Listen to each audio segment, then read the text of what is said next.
هل جزاء الإحسان إلا الإحسان؟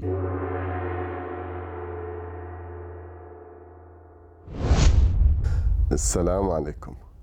موضوع هذا الفيديو هو الكمبيوتر اللي دخل غصب عنا في حياتنا اليومية، شئنا ذلك أم أبينا. بس في حاجات أساسية لازم نفهمها في الكمبيوتر، لأنه راح نكون أميين بمعنى الكلمة إذا بعدنا مش فاهمين هاي الحاجات. حياتنا صارت مربطة بالكمبيوتر وما في مجال نهرب منه، لأنه باختصار أصبح مستحيل نعيش من غيره.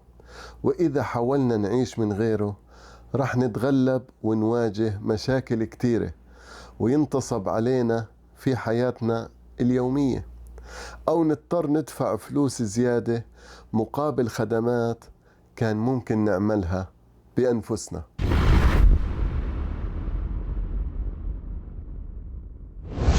بستغرب كتير لما يكون لسه في بيوت ما فيها لا كمبيوتر ولا طابعة، بس فيها بلاي ستيشن وتلفونات أسعارها أضعاف سعر الكمبيوتر مع طابعة.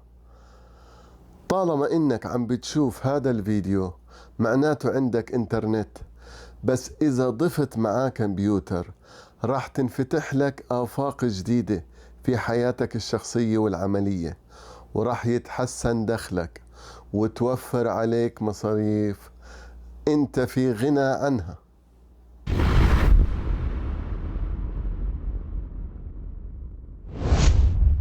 بستغرب من بعض الشباب اللي بيحكي لي أنا زهقان ومش عارف شو أسوي، مقضي معظم أيامه في المقاهي مع رجيلة أو لعب شدة، وبيتهاوش مع أصحابه بسبب كرة تنشات بالقدم، وبيشكي بعدين ليش ربنا ما أعطاه فلوس زيادة، ومن وين بده يجيب مصاريف البيت أو أقساط مدارس أولاده.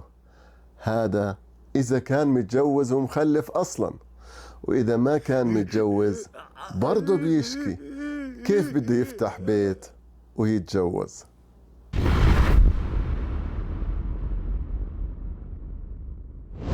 كل يوم بضيع من حياتك وكان عندك فيه وقت فاضي وما استغليته، فأنت خسران كتير. لازم تتغير للأفضل قبل فوات الأوان. الكمبيوتر بالفعل بخوف، بس للي بيجهله.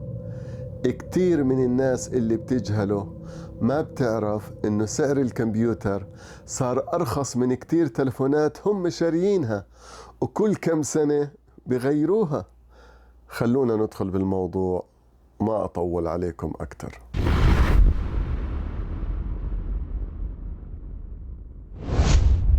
شو هو الكمبيوتر؟ الكمبيوتر باختصار جهاز ذكي، بس بده منك تفهم كيف تحكي معاه مشان يعطيك اللي بدك إياه. الكمبيوتر بالأساس بيتكون من شغلتين، هاردوير وسوفتوير، يعني مكونات ملموسة ومكونات غير ملموسة.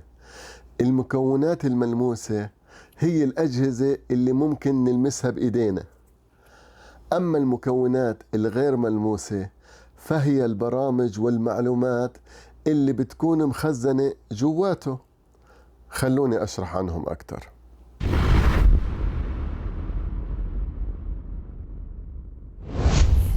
الكمبيوتر زمان كان ضخم وكئيب وممل وسعره غالي ونظامه معقد. هلأ الكمبيوتر صار أصغر وأحلى وأمتع وسعره أرخص ونظامه أسهل. أساس الكمبيوتر هو الصندوق أو جسم الكمبيوتر اللي بيحتوي على عقل الكمبيوتر وذاكرة الكمبيوتر والمكان اللي بيتخزن فيه المعلومات. هذا هو أساس الكمبيوتر. بس مشان نقدر نتفاهم معاه إحنا بنحتاج لأشياء تساعدنا في إدخال أوامرنا جواته. مثل الكيبورد، الماوس، والكاميرا، والميكروفون، والسكانر.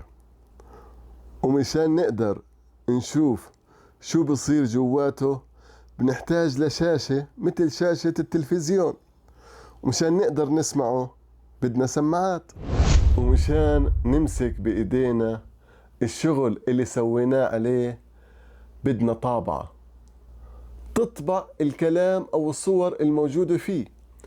كل هاي الأجهزة بسموها أجهزة ملموسة أو أجهزة صلبة. زمان كانت هاي الأجهزة مستقلة بالكامل عن بعضها. هلأ صار في أجهزة اسمها الكل في واحد، بسموها all in one. بيكون الجهاز الرئيسي مدمج مع الشاشة، والسماعات داخلة على جوانب الشاشة، والميكروفون كمان بيكون تحت الشاشة، وفوق الشاشة بيكون في كاميرا صغيرة. وأغلب شاشات هاي الأجهزة بتدعم خاصية اللمس، والكيبورد والماوس صاروا بدون سلاك.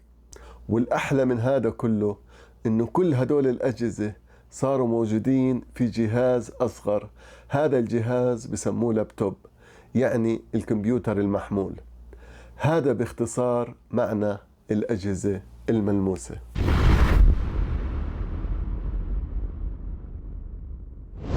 زي ما حكينا إن الكمبيوتر جهاز ذكي، بس لغته الأساسية اللي بيحكي فيها هي لغة صعبة كتير علينا. مشان هيك بيحتاج لوسيط يترجم لغته إلى لغتنا، والأوامر اللي إحنا بدنا نعطيه إياها مشان يقدر يفهم شو بدنا منه. هذا الوسيط أو الاختراع العجيب بسموه نظام الكمبيوتر. ومثل ما في نظام في بلدك اللي انت عايش فيه بتكون من دستور وقوانين ولازم تلتزم فيهم إذا حبيت تعيش بأمان من غير مشاكل، كمان لازم تلتزم بقواعد نظام الكمبيوتر مشان ترتاح معاه وما تواجه أي مشاكل. وزي ما في عدة أنظمة لكل بلد ممكن تتشابه أو تختلف بطريقتها، كمان في عدة أنظمة لأجهزة الكمبيوتر. أشهر أنظمة الكمبيوتر الشخصي هو نظام ويندوز. ويندوز هي كلمة إنجليزية معناها شبابيك، سموه بهذا الاسم من كتر الشبابيك اللي بتقدر تفتحها عليه. بعد ما كان النظام في الزمانات شاشة سوداء وحدة وما بتفهم غير أوامر معينة مأخوذة من الأحرف الإنجليزية.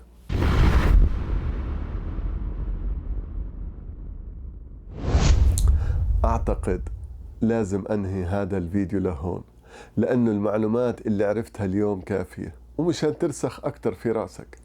بس في مقطع الفيديو القادم رح نحكي أكتر عن نظام الويندوز ومكوناته، ورح نفهم شو يعني برامج وملفات ومجلدات وكيف نتعامل معاها. إذا حابب يوصلك مقاطع الفيديو الجديدة من قناة أرض الإحسان اشترك فيها وفعل الجرس. ولو سمحت إذا عجبك هذا الفيديو سوي له لايك، وإذا ما عجبك والله عادي سوي له ديسلايك مشان أحلل ردة فعلكم عليه. سامحوني إذا كنت قاسي في كلامي، بس والله هدفي الأساسي إني أخليكم تحبوا الكمبيوتر وأزرع فيكم شغف الكمبيوتر زي ما هو مزروع فيه. والسلام عليكم.